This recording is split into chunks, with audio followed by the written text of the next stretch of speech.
Assalamualaikum warahmatullahi wabarakatuh. Bapak Edi Purnama, CGP Angkatan 9. Eh, di sini saya dari SMA Negeri 1 Jakarta ingin mensupervisi teman saya, yaitu Bapak Toto, di mana beliau sebagai guru bahasa Indonesia, dan saya akan mempraobservasi beliau. Perkenalkan teman saya.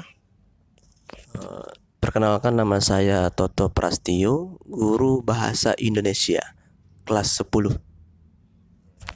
Baik, terima kasih Pak ya. Ada beberapa hal yang ingin saya tanya sebelum supervisi ini. Yang pertama yaitu sebelum masuk kelas, pertanyaannya adalah tujuan apa Pak pembelajarannya ingin Bapak sampaikan nanti di kelas? Yang pertama itu di dalam kurikulum Merdeka. Kebetulan ini saya mengajar di kurikulum Merdeka di kelas 10. Jadi nanti untuk di semester 2 itu ada namanya materinya materi teks negosiasi. Ya, bahwasanya materi negosiasi itu adalah interaksi yang dilakukan oleh siswa, yang mana nanti tujuannya untuk mencapai sebuah kesepakatan.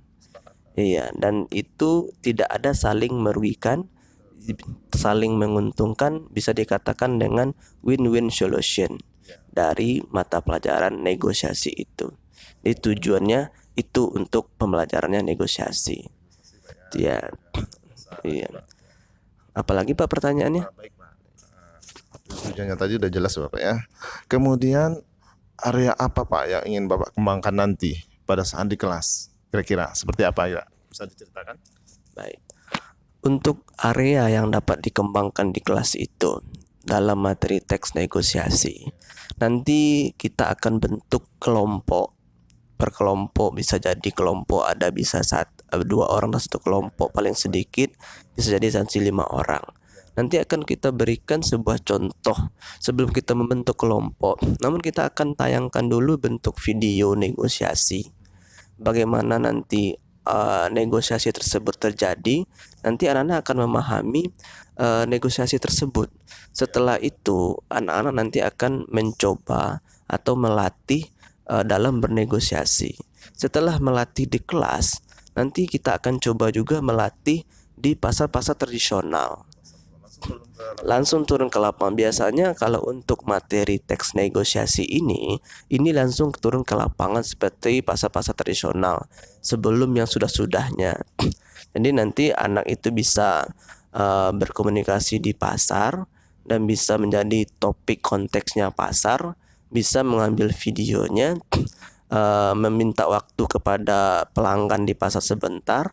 Jadi nanti akan membuat sebuah video bagaimana caranya bernegosiasi dan mencapai kesepakatan saling menguntungkan. Tidak ada yang satu sama lain tidak ada dirugikan. Dan selanjutnya, pada saat proses pengembang ini tentu ada hal-hal yang positif dan negatif, ada plus minusnya. Jadi yang pertama itu kita harus mengikuti proses dengan benar. Langkah-langkah seperti apa. Terus yang kedua, kita harus fokus dalam belajar bagaimana mengetahui dalam teks negosiasi ini. Dan kita juga harus disiplin dan konsisten. Saya rasa itu aja Pak Edi. Kemudian Pak, strategi apa yang ingin Bapak kembangkan? Mungkin strategi ini sangat penting ya Pak ya, dalam proses pengajaran, kita ada pemilihan anak-anak, apa yang biasanya kalau kita tidak ada strategi, siswa itu di dalam kelas tidak fokus Pak ya. Ya, coba Pak, mungkin Bapak bisa ceritakan strategi Bapak yang untuk pada saat mengajar nanti. Silakan Pak. Sebenarnya untuk strategi yang dilakukan di kelas ini strategi sudah umum sih dilakukan di guru. Yang pertama itu kita harus melakukan strategi yang namanya pendekatan saintifik. Itu yang pertama yang harus kita lakukan. Karena apa? Kita sistemnya mengajak. Jadi kita harus melakukan sebuah pendekatan yang namanya pendekatan saintifik. Ya, pertama itu kita harus lakukan pendekatan dengan anak, kita lakukan pendekatan, kita kasih materi, bagaimana materinya nanti anak akan memberikan respon dan nanti kita akan memberikan juga refleksi. Bahwasanya untuk di kurikulum Merdeka ini refleksi sangat dibutuhkan oleh anak untuk menjadi evaluasi bahan pembelajaran selanjutnya. Ya, jadi Setelah itu kita juga bisa menggunakan kolaborasi, ya. Kolaborasi nanti bisa di kelas itu kita berkolaborasi dengan kelompok-kelompok lah, kelompok contohnya ada 5 kelompok, nanti kita kolaborasi bagaimana pendapat kelompok 1 sampai 5. Nanti kita ambil kesimpulan bagaimana pendapat yang bagusnya tentang materi teks negosiasi. Ya. Dan juga ada juga untuk strateginya bisa menggunakan strategi berbasis diskusi. Diskusi nanti kita akan kita tampilkan bentuk materi teks negosiasi. Nah, nanti atau videonya, nanti anak itu akan lihat di situ bagaimana permasalahan yang terjadi. Ya, jadi apa yang harus dilakukan dan apa solusinya. Jadi dari masalah tersebut anak-anak bisa merespon, anak-anak bisa menjawab permasalahan apa yang terjadi dalam sebuah topik tersebut. Sehingga dari itu anak sudah bisa dikatakan bisa anak yang berkarakter mandiri. Oke, itu saja Pak Edi. Ya, Pak. Baik Pak Toto, mungkin itu saja yang bisa saya perbincangkan sebelum kita masuk kelas. Karena ini sangat penting Pak ya, karena saya ingin mengetahui apa kegiatan kita di kelas nanti. Karena kalau saya tidak mengetahui, saya tidak bisa mengobservasi ya Pak ya. Iya, terima kasih sekali Pak Toto atas waktunya. Eh, Nanti kita sampai ketemu di kelas Pak ya.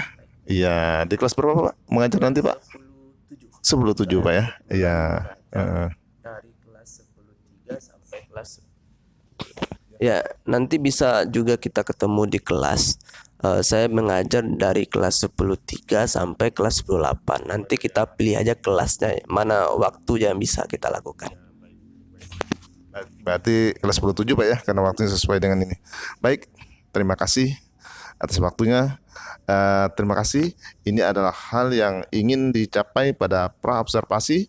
Semoga bermanfaat untuk kita semua. Akhir kata saya ucapkan wassalamualaikum warahmatullahi wabarakatuh.